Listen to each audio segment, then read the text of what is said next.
Please welcome Hyder Taufik.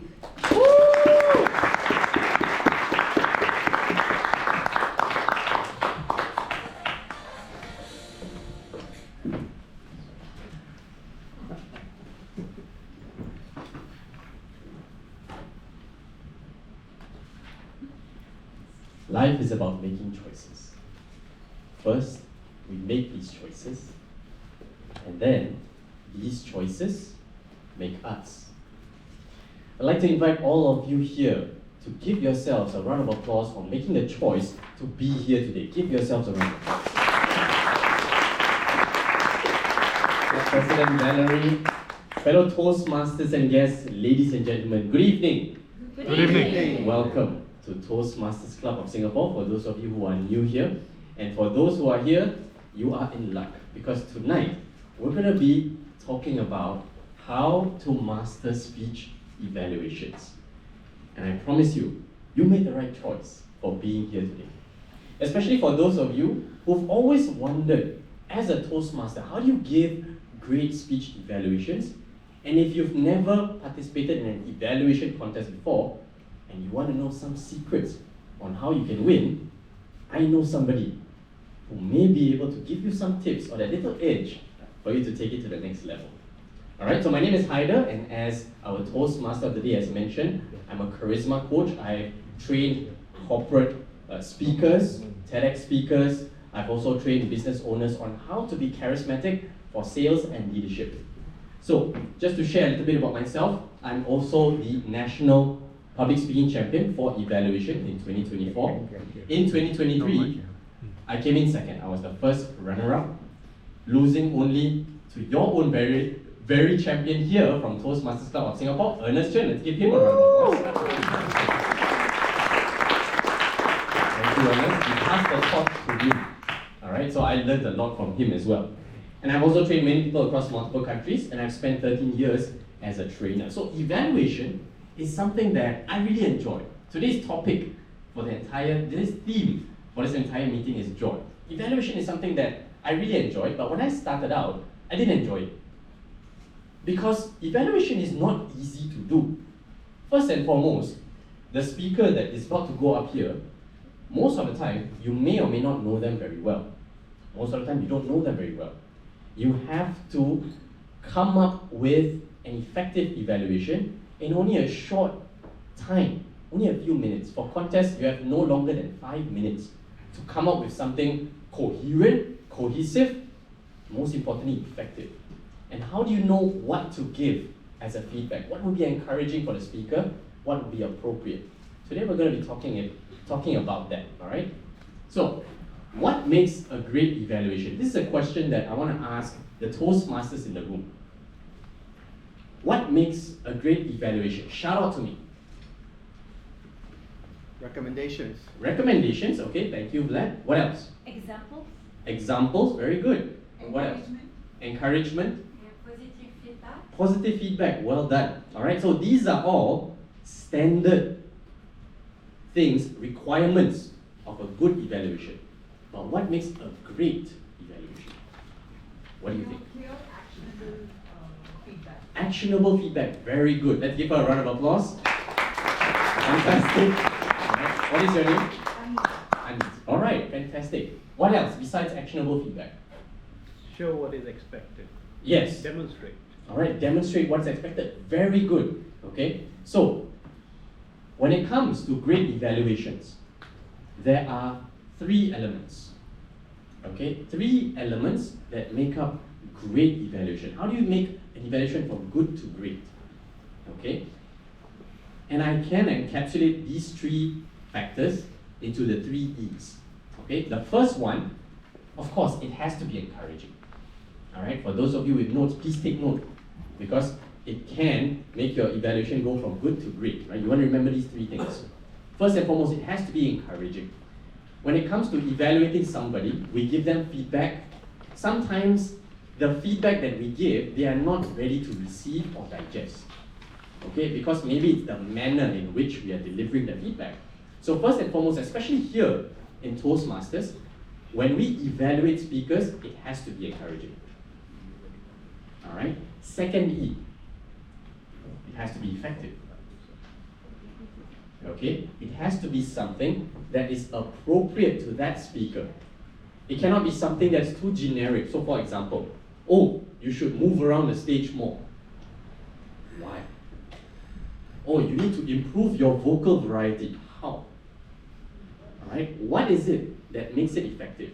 Specificity, clarity, that makes it effective. Okay, so it has to be effective, not just in general for that speaker, alright, but something that we can all learn together, right? Effectiveness. And finally, enlightening. I would say this is the real X factor to making evaluators go from good to great. Alright? If possible, your evaluation needs to be an aha moment for the speaker. Alright, needs to trigger an aha moment for the speaker. Something that they've not previously been conscious about before, but you highlighted something, and then from then on, they start paying attention to it, they can immediately apply it for the next speech. Something enlightening. Alright? Does that make sense? Yes? What's the first E? Encouraging. Encouraging. What's the second E? Effective. What is third E? Enlightening. Very nice. I'm going to share with you how you can achieve these three things. How many of you are interested to learn? Yes? Fantastic. I got a good crowd today. Yes. Woo. Let's talk about this phrase here. At the end of the day, it's not about you. Great evaluators don't make it about themselves. Have you seen evaluators that when they evaluate, it's almost like a performance, right? And they almost outshine the speakers themselves, which defeats the purpose of a credible evaluation. A great evaluator never tries to outshine their speaker, but they try to make their speaker shine brighter. Okay? Now, for many of you here, maybe you find that, oh, I'm not ready for an evaluation. How many of you are new speakers here? Yes? You find that maybe you're not ready for an evaluation, or worse, you are evaluating somebody like Ernest or Adeline, right? You are evaluating champions. And who am I? What do I have to say to them that will help them improve? Or maybe you're like struggling to find out, right? Here's my tip for you. You don't need to be better than the speaker.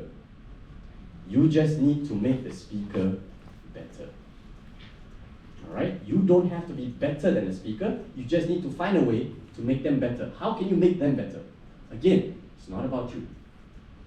How can you make them improve? Leaps and bounds. Or if not, 1% improvement. Give them a recommendation. Now when it comes to evaluations, you don't necessarily must give the right answer because there is no right or wrong in evaluations. Okay, there's no right or wrong thing to tell the speaker. But from your point of view, what you think would be relevant and beneficial for them. Alright, I'll share with you some tips on how you can do that. Now first, 3 most common mistakes made by rookie evaluators. Now if you've not, how many of you have not done an evaluation before?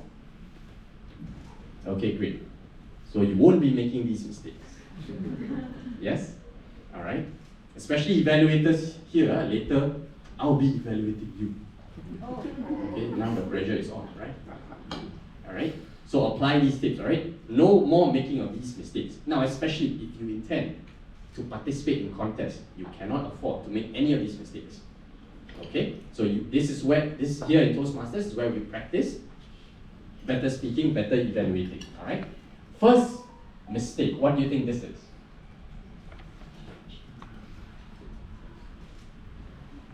Yes, Simon. Overload. Overload. Okay, very good. Alright? Too much information. The first mistake that especially rookie evaluators make is cramming, right? Or what I like to call listing. Listing or cramming the evaluation. How long do you have to give an evaluation? 2 to 3 minutes. If you list down 10 things for the person in 2 to 3 minutes, would that be better or worse? Worse. Why worse? Too much. How do you know? 10 things. That's kind of generous, right? That's great, right? 10 things, as opposed to somebody who has only 2 things. You cannot elaborate 10 things in 2 to 3 minutes. Exactly. Just because you have more, all right, quantity does not mean quality. So in a very good evaluation or great evaluation, you notice that the evaluators are not rushing, right? They never have to rush through their points because they don't have too many points.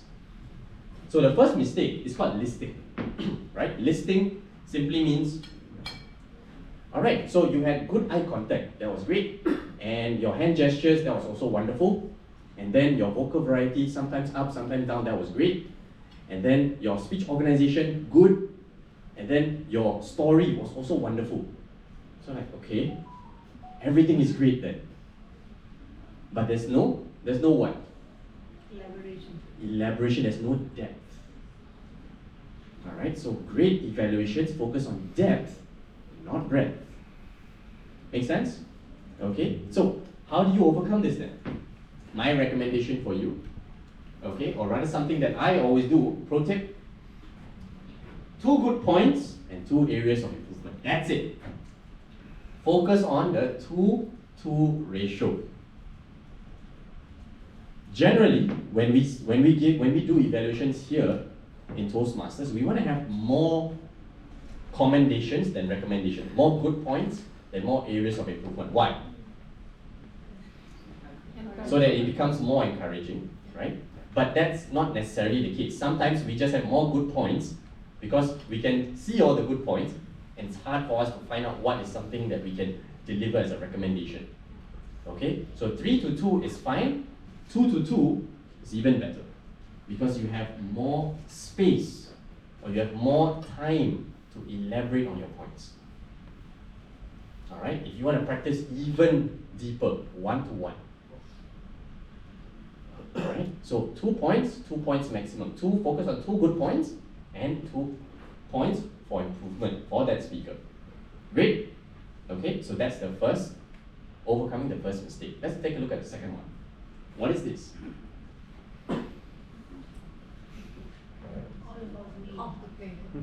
All about who? You. Okay. Point I'm trying to make the way I explain it. What is this? All Keep it simple. All over, not clear, not simple. not simple, means Not what? straight to the point. Complicated, complex, not straight to the point. Okay, so when it's not straight to the point, what does the person need?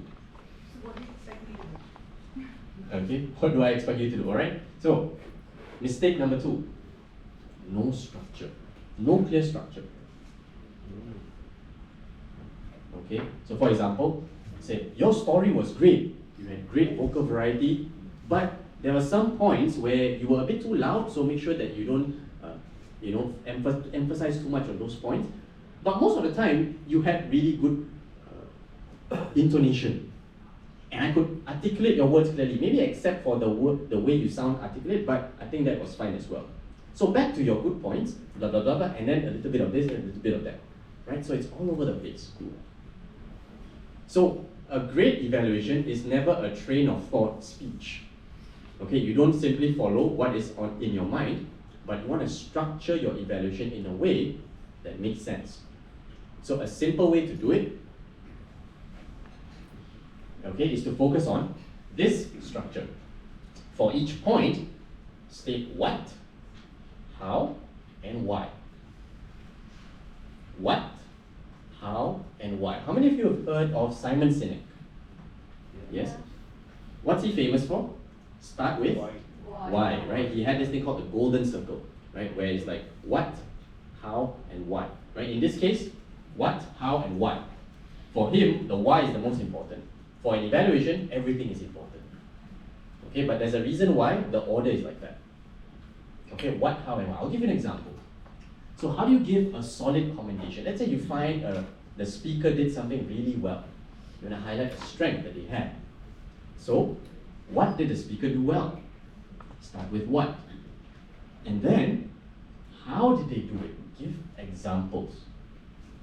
How did they do it? Demonstrate that. Rephrase it for the audience. Okay? And why was it effective that they do that? Okay?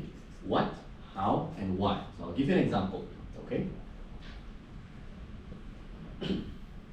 What did the speaker do well? So your speech was well structured and organized. You use a simple framework, ABC, to highlight the 3 factors we can use to be a better speaker: appearance, body language, and clarity. That was a great acronym that you used, ABC. Why was it effective? This makes it easy for the audience to remember your points and, most importantly, apply it to their own journey. Okay, so 1, 2, and 3, that is 1 point. Okay, 1 point. So what's my first recommendation for you? How many good points and how many areas to improve? 2, 2, right? So what, how, and why is 1. And then you just need to do it again. What, how, and why. Then you have 2. Then you focus on the recommendations. So it's a very structured, easy way to evaluate someone. Alright, so you just focus on what, how, and why. 3 sentences is enough, right? You don't have to go too deep into 1 point. Now what about recommendations? How do you give a helpful recommendations? Same thing. First is, you want to highlight what can the speaker do better. What do you think the speaker can do better? Show how it can be done, alright? Demonstrate it to them. Show it to the audience and also to the speaker. How can it be done? And finally, why is this important? Why is it important for the speaker to remember this? So let's give you an example, right? What can the speaker do better? Now, one recommendation I have for you is to include a personal story. Okay, great. Now, what's next? How? Right? You want to show them how they can do so. Now, in this case, you don't have to come up with a story on the spot for the person, but you can tell them, share with us, how did you personally transform as a leader? Give us a personal anecdote. Who were you before and after your leadership journey? What have you learned? Alright, so give them points that they can use for their story. You don't have to come up with the whole story, if let's say that was your recommendation. Right? And finally, why is it important? Now, by sharing your story, you become more credible as a speaker because you don't just tell us, you show us that leadership is important. Alright? I always feel like a celebrity during my workshops. Why? We take photos. Yes. I like to think that you guys are taking photos of me. Right? So, I know my slides are beautiful. Alright? So by sharing the story, right, you show it through your own real life experience. So again, what, how, and why. This is 1 point. Okay, so you only need 2 good points and 2 recommendations. Try it out. Okay? What, how, why, what, how, why, what, how, why, what, how, why. That's it. Okay? Now that is overcoming mistake number 2. This is mistake number 3. What is this? Bad conclusion. Conclusion. Bad conclusion. What is a bad conclusion? Racing through your conclusion. Racing. Wow. Okay. I don't always leave abruptly, but when I. You don't round up. Okay. No summary. All right. No summary. Absolutely. All right. Ending abruptly. Ending abruptly. Okay. So that was the good points, and that was the not so good points, and you can improve. Back to you, Toastmaster of the day. All right. Did I say something funny? Nothing, right? But what did you laugh? Ending abruptly. Okay. Now take note that especially for the contestants of evaluation contests, out of 100 points, 15 points is dedicated to summary, all right, or rather summation on the judging rubrics. So if you have no summary, you are throwing away 15 points. Okay, but other than participating in contests, why is it important for us to summarize for the speaker? Why? Short memory. Short memory. No, anchoring the points. Yes.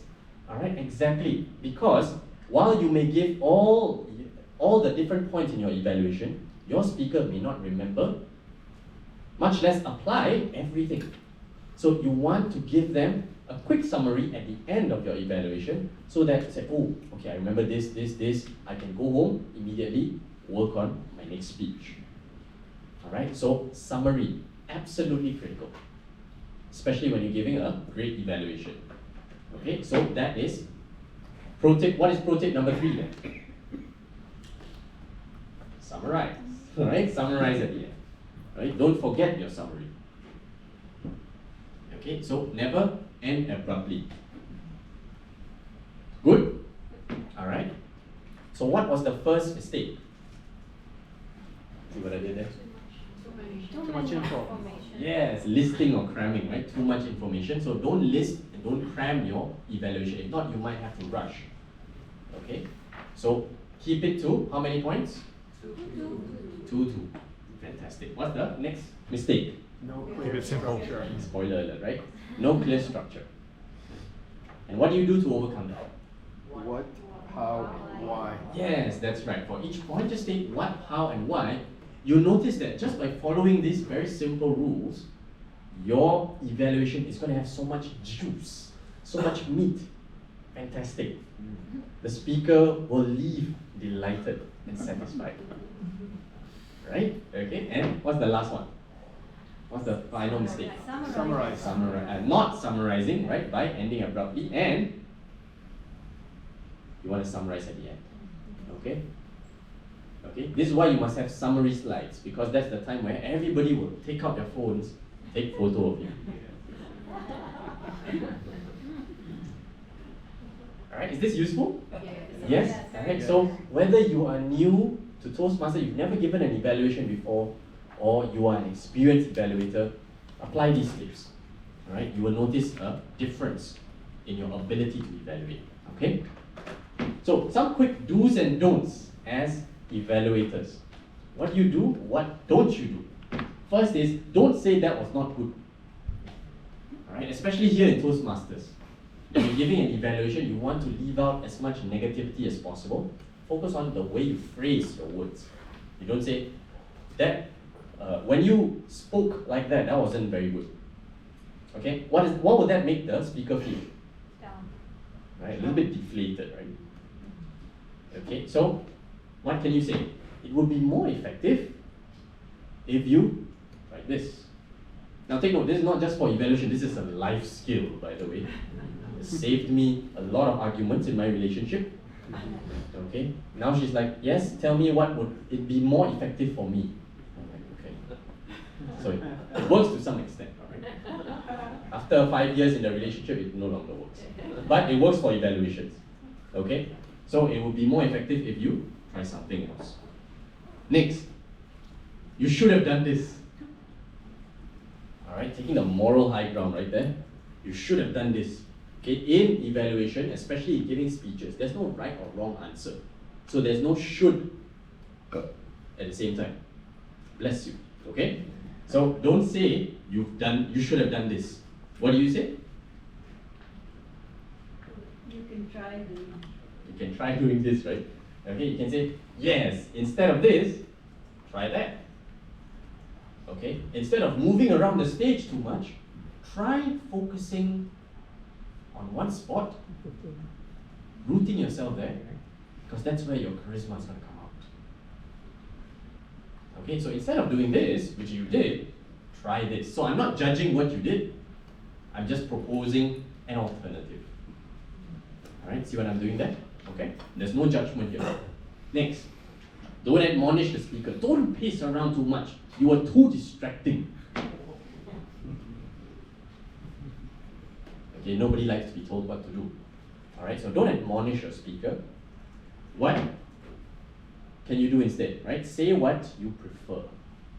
What do you prefer? No, I would love it if you stay grounded in one position so that we can focus on you. I would love it if you had a story so that we can get to know you better instead of just telling us the facts. I would love it, I would prefer it, I would like it. There's so many different words you can use. Okay, so what would you prefer? And finally, Don't give vague advice. You need to move around more. Have you heard that before? Right? Some speakers have heard this before. Right? Okay? You need to move around the stage more. Not useful. How? Okay? Should I move around like this? Would it make the workshop better? Yes. You would prefer that, right? Okay. Now give specific recommendations for the speaker. Give specific. You can try moving to the left, to the center, and the right to anchor different positions in your blah blah blah, right? So give specific recommendations. It will be much more helpful, useful, and applicable for your speaker. Make sense, right? Do's and don'ts. We good? Now, we're moving on to the final stretch before I'm going to give you all of you a little bit of an exercise, okay?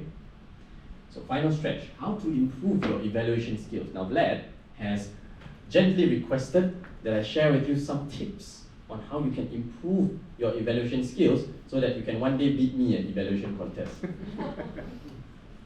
I guess I would gladly do it, all right? Or gladly do it. So how do you improve your evaluation skills? I'll give you 3 tips, all right? These are tips that I've done myself, all right? So I've done myself to improve, to get to the championship level at the national stage. So how do I do that? First, what you want to do is you want to evaluate everyone. While you are here in Toastmasters, nobody says you only evaluate when you have a project evaluator role. So every time you're at a Toastmaster meeting, evaluate everyone, even if you're not the project evaluator. So how do you do that? You have notes, you can write down. What do you think speaker 1 did well? Find 2 points. What do you think they can improve? Find 2 points. Then speaker number 2, what do you think they can do well? What do you think they can improve? How do you think they can improve? Right? Write it in your notes. That will train your analytical muscles. You need to have strong analytical muscles to be able to evaluate within a short period of time, at a time crunch. Especially in evaluation contests, because analytical quality is the heaviest portion of the judging rubrics. It's 40 points out of 100. Okay, so you want to train your analytical muscles by regularly working them out. Okay, so don't just sit passively. Make full use of your Toastmasters meeting by evaluating everyone. That was what I did. Okay, even if I'm not the evaluator, maybe I'm the timer or the Toastmaster of the day, I would be writing notes on all the speakers. Okay, so that is one thing you do. Tip number 2. Tip number 2 is record down what other evaluators have said. Now, what does that do? Okay, it gives you more tools. It gives you more things to say or more things to latch onto when you're giving your evaluation. Alright, so when you notice a great evaluator on stage, what did they say for their speaker? Write it down. Okay, so that's what I like to do. I like to look at all the champion evaluators and I always write down, oh, this speaker said this. Maybe I could use that. Alright, so that is what I call collecting tools in your toolbox. Good? Finally, this is the magic one. This is what makes evaluators turn from good to great. There's a magic question that you want to ask yourself for every speaker. Okay, for every speaker. Tip number 3. Here's the magic question. Oops, what is this? Life doesn't want you to give you the magic question. Okay? Ask yourself, what can the speaker do to make me more convinced? Okay, this is you asking yourself when you're evaluating somebody. What can the speaker do to make you more convinced? If let's say the speaker was giving you a lot of hard data, facts, what can they do to make you more convinced about their topic? Can they share with you a story? Can they give some personal examples or relatable examples?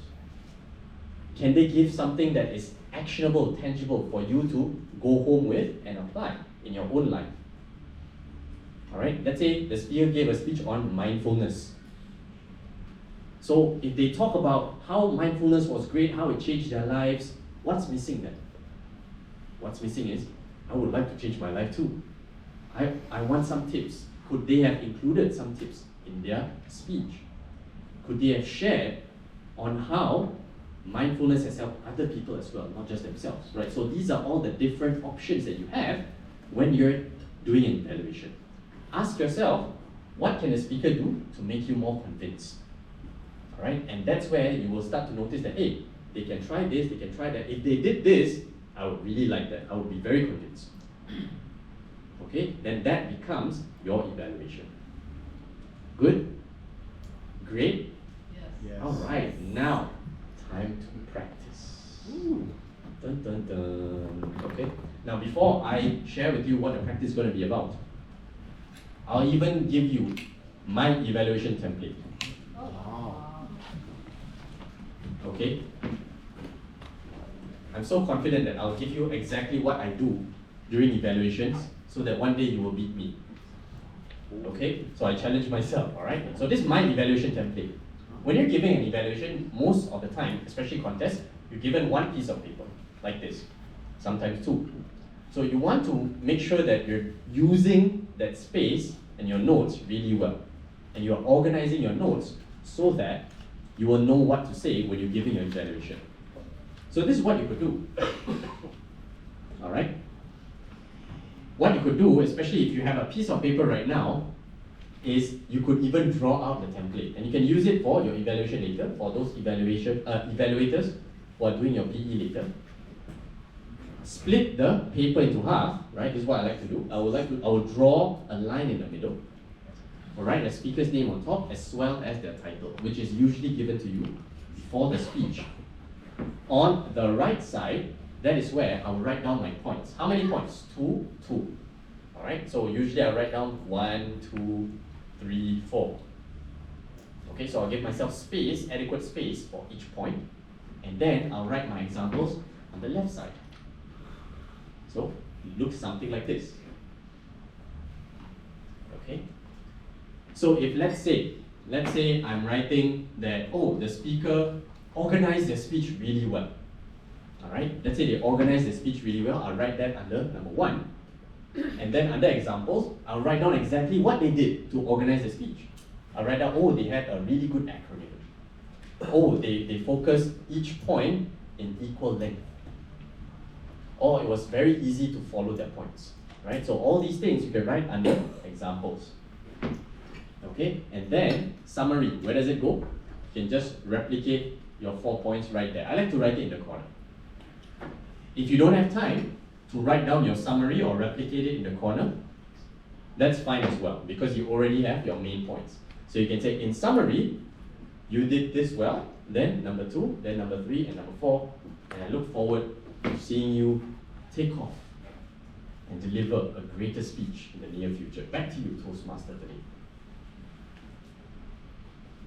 Okay, make sense? Yes, useful? Can use? Because you need to use right now. All right, so to practice this, okay, we're gonna all do a evaluation together. All right, we're all gonna do an evaluation together, or at least you're gonna practice evaluating certain speaker. Okay, yes? Do you take questions now? I can take questions now. Do you have questions? Yes, I Yes. do. All right, feel free. Yeah, so back to the previous slide. Which one? The one where you show your evaluation template. This one. Do you write the points as they speak, or somehow, after listening, and then you kind of pick the 2 best and the 2 areas of improvement? Because sometimes it's really a lot of points, and you want to make sure you get the best ones. Exactly. All right. Now, for each speaker that I evaluate, sometimes it's different. Okay. But what I like to do, generally, when the speaker is speaking, sometimes they give a quote that is really wonderful, and you don't want to forget that. All right. So let's say the speaker said, "Life is about making choices. First, we make these choices, and then these choices make us." Then you're like, "Whoa!" All right. And immediately upon hearing that, write that down under examples. Okay. And then, what is the corresponding point? They had a great opening. All right, so you can write that later. So examples, generally I would be, while I'm listening to the speaker, I would be writing down all the things that they do well under the examples column, and then I will organize them later on the left side. Okay, so some of you, maybe you prefer examples on this side, maybe your evaluation on this side, maybe it makes more sense to you. For me, I like to do it this way, because when I read out my evaluation, or rather when I deliver my evaluation, I would say the first point, right, the what, and then I would look at the corresponding example column and I'd say how they did well. Okay, and then I'll say why that was so good that they did that. Okay, so sometimes what I like to do is, because I like to evaluate language, which is why most of the language, the golden nuggets that I found in the speaker's speech, I would write it under examples column. I can choose, I would just list them down and I'll say it during my evaluation. Okay, is that useful? Yeah. Yeah, all right, thank you. Okay, any other questions? Yes. Are you participating in the evaluation contest? Unfortunately, yes. Unfortunately, yes. I really enjoy evaluations. I can't resist. Okay, so I've already won at the club contest. See you guys at district. All right, one of you. Anybody plan to go to district? Anyone? There's a few of us. Okay. I got a table to visit. All right. Meet me in the back room. Okay, later after the meeting. Okay. Blindfold your eyes. Just kidding. Any other questions? A similar one. Yes. Maybe a non-existent scenario, but still, let's say. It may exist after this. Okay. Maybe in the first half of the speech, let's say the speaker is not using the stage well, and we wrote it well. In the next half, the speaker started using it well. Then how do you adapt? All right. Delete. Yes. All right. So if, let's say, I find that the speaker is moving around too much, for example, this is a common example. Let's say the speaker is moving around too much, or maybe they're not making eye contact with the audience, they keep looking down. All right. For the rest of the speech, they keep looking down. Okay. And you already noticed this. So under recommendations, number 3, you write that down first. All right. Your eye contact, you were looking down most of the time. So under number 3, what would you prefer them do? Make eye contact. Okay, but before you say that, after you say that, you must also say how. Okay, so a clear example is, let's say, I would prefer if you had better eye contact with members of the audience. So if this is particularly difficult for you, you could start with the left side, look at all the people on the left side, and then focus on the middle, and then focus on the right side. So just focus on 3 points. You don't have to look at every person in the audience. Okay, as a start. So that is a recommendation you can have for eye contact. Sounds good? Right, makes sense? Okay, great, thank you. Any other questions? Yes? Have you ever had a speech Hmm. that you were evaluating where it was really hard to find recommendations because it was so good, and what do you do then? Yes, all the time.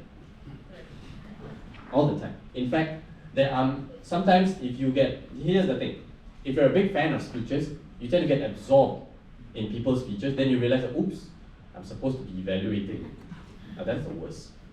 Okay? So, if let's say you can't find something good, now here's the thing, as an evaluator, you still need to find something good. You still need to find at least something. So again, go back to the question. This speaker did really well. What can they do to make me even more convinced? Even more hyped up? And usually, your subconscious mind will give you something. It's like, you know, if they contextualize it to my situation more, maybe that might work. Or maybe if they can just focus on their facial expressions and make me feel the emotion, not tell me that they're sad and all that, maybe that might work. Okay, now here's the thing, you don't know if it will work, but in your heart of hearts, you know that that is what you would prefer. So just focus on what you would prefer. Okay, you don't necessarily must give, oh, that is a spot on recommendation, because there's no way to tell. All right, you just have to do your best.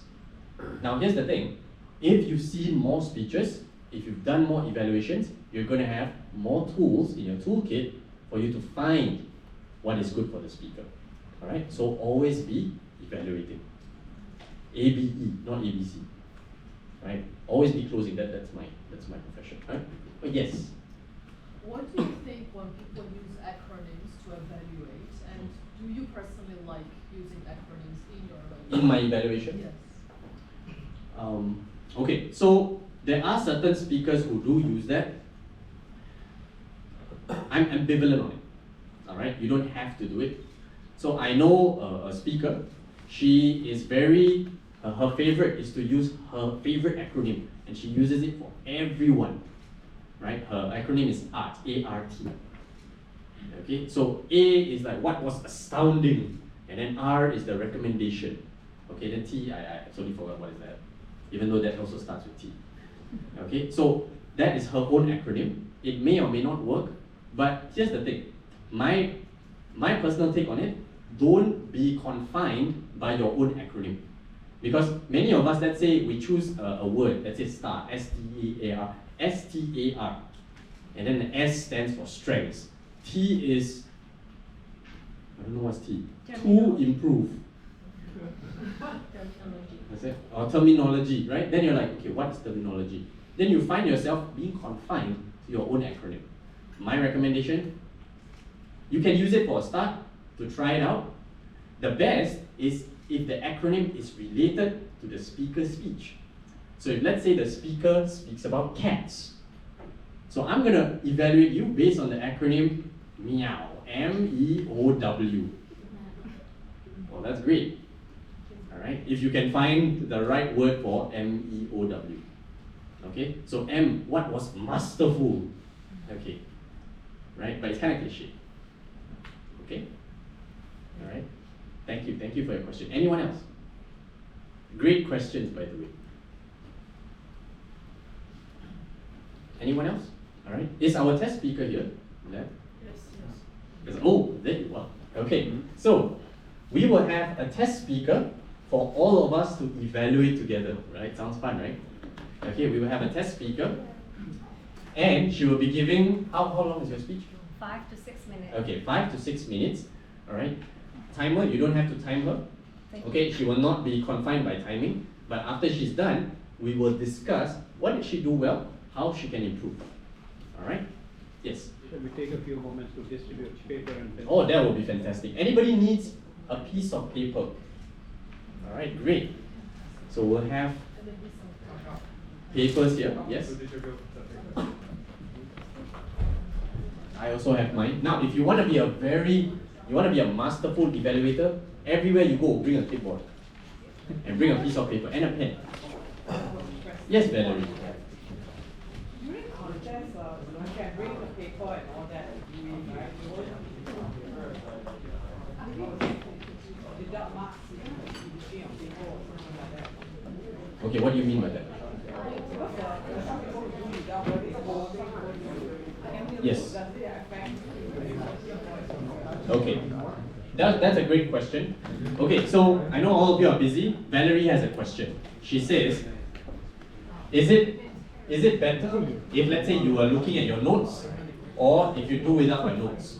Because there are some evaluators who no notes, and then they can just give their evaluation. It looks masterful, right? Okay, now that depends. When I got second place in the district because I lost to Ernest, alright, when I got second place, someone, after the contest, somebody told me, and she bless her soul, she's a very experienced postmaster. She said, you know, Hyder, if you just put your notes aside and just give your evaluation, I think you would have taken it. Then I'm like, okay. The next year, when I participated, I came in first place. I was the champion. And I was still using my notes. Yes, so it doesn't really matter. Okay? Alright, answer your question, Belen. Yes? Everybody ready? Ready. Test speaker, are you ready? I'm ready. Alright, so let's give a warm round of applause to Nadine.